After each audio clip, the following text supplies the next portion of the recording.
Good morning. It's Jeffrey Christian of CPM Group. It's about 9:45 in the morning of Tuesday, October 10th here in New York.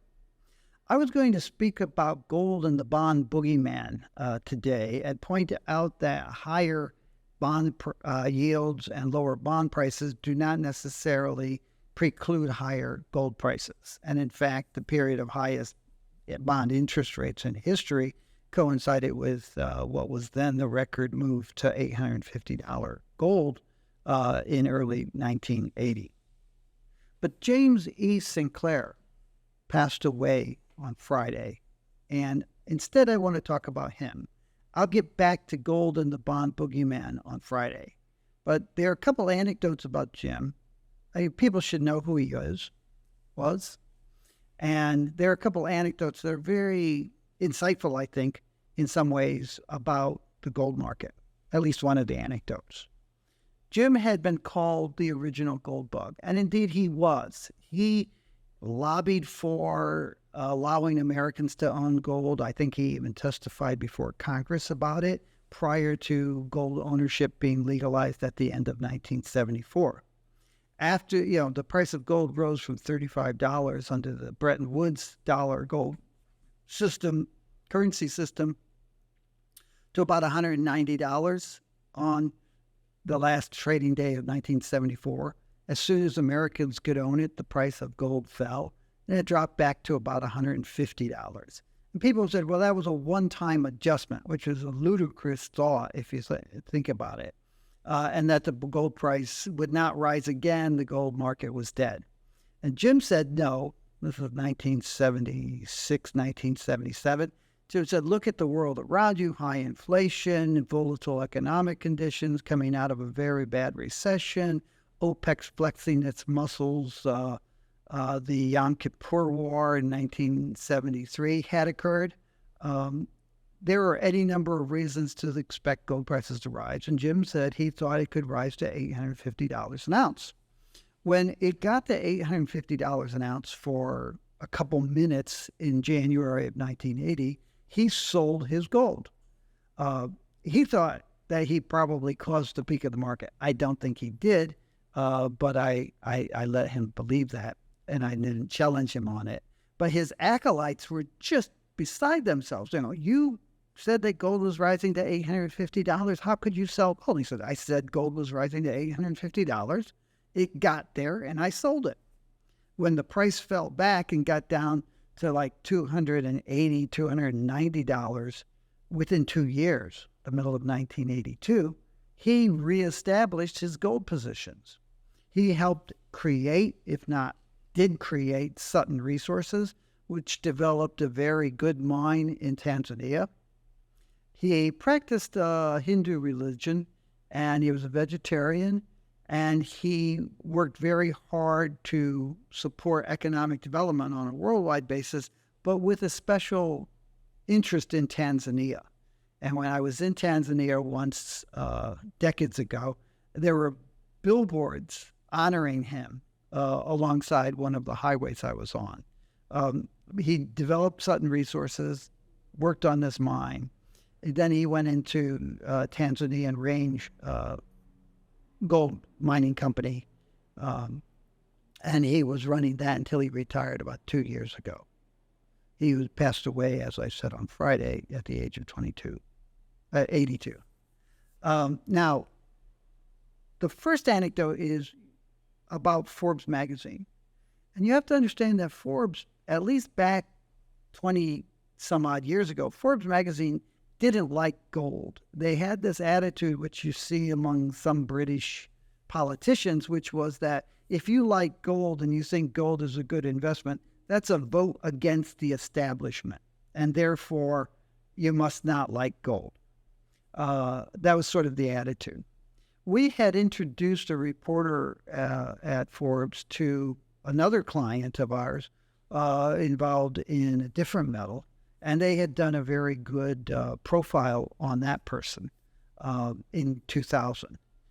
In November 2001, after 9/11, that reporter called me up and said, look, we're looking for somebody who's a true believer in gold, somebody who bought gold and they're holding on to it, and the price went up to $850 and it came back down, and it's gone up to $500 and it's come back down, and it's been trading around $280 an ounce for the last 4 years. And this guy still holds on to gold and believes it. And we'd kind of like to do an article about someone who hasn't given up the ghost on gold. And there's a kind of a negative tinge to what they were looking to say. So I said, I think I have the person for you. And I called up Jim and I told him the story. And he said, bring them on. They interviewed him. They published an interview with him in December of 2001. We have a copy, and you can probably find it online. It was a very glowing interview. And where the reporter had sort of thought, well, this is kind of like, we're looking for somebody maybe to make fun of, it came out as a very glowing article and a testament to Jim's ability to make people understand the wisdom of owning gold even after the price had come off.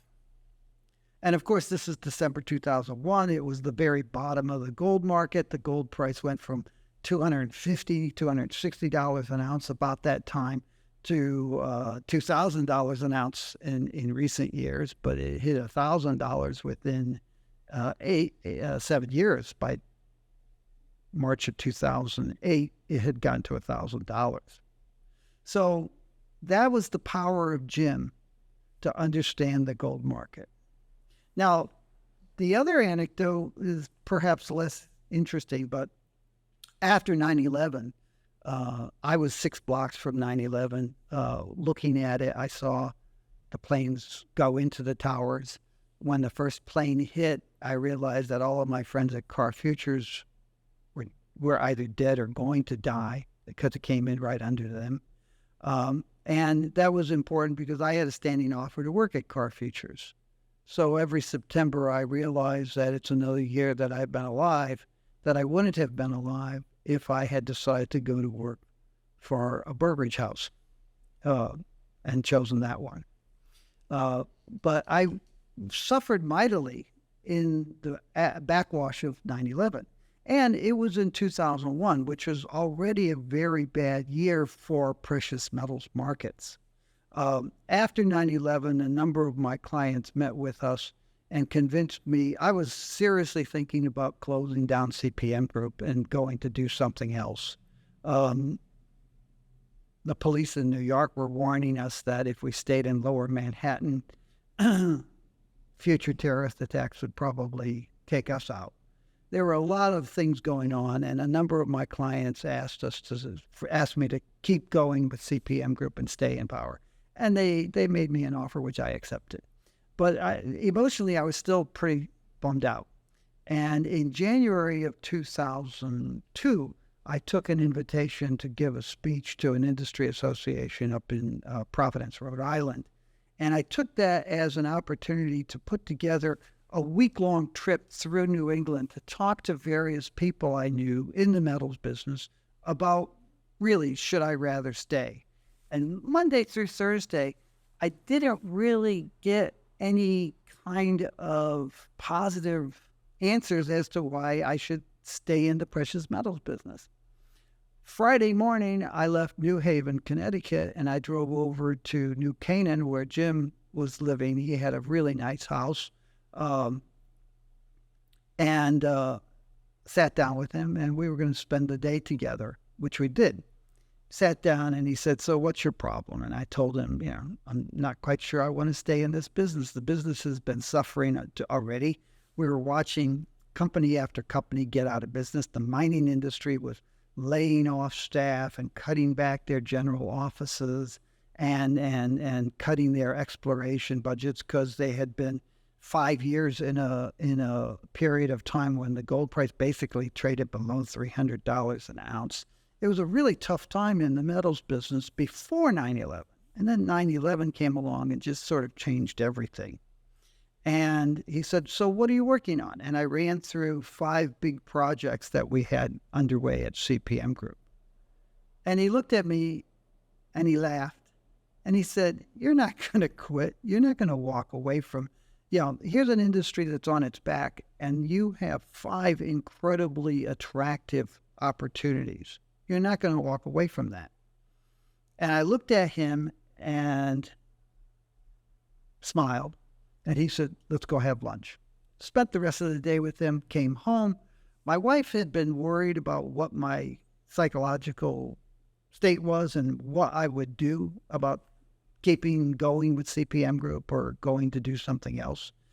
And when I got home and she got home from work, she said, so how was your trip? What was your decision? And I said, my decision is that I'm going to stay.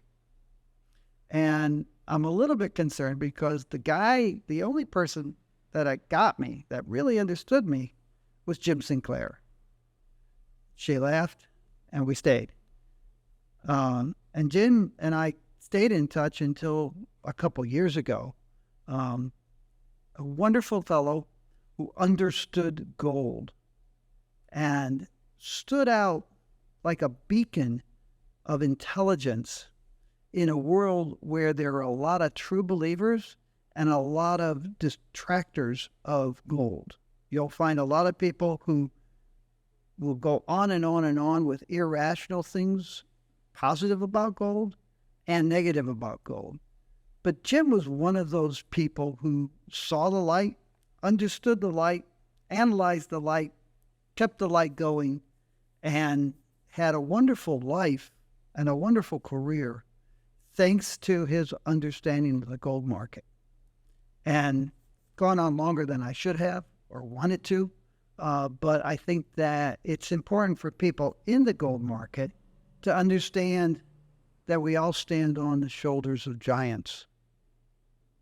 And we've always said that one of the things that we want to do with these videos is to document the history that we have tied up in our files, our library, and my mind.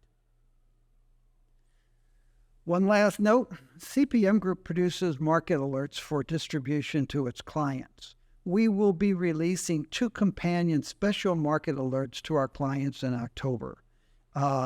Probably this week we will issue a report, which is our long-term economic outlook, where we think the world economy is going over the next 10 years and why. It's about 9 pages long. It focuses on the overall economic outlook, but it also talks about interest rates, the dollar, and China's economy.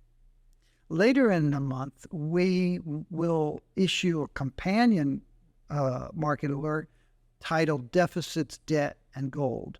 Right now, it's about 7 pages and growing. We're still working on it, still writing on it, still editing it. There's one more section that I want to write, and I may change the beginning to be more succinct.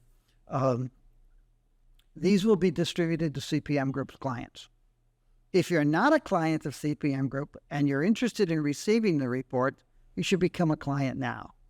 And you can do that at cpmgroup.com, or you can do it by sending an email to info@cpmgroup.com and buying into some of our research and consulting services.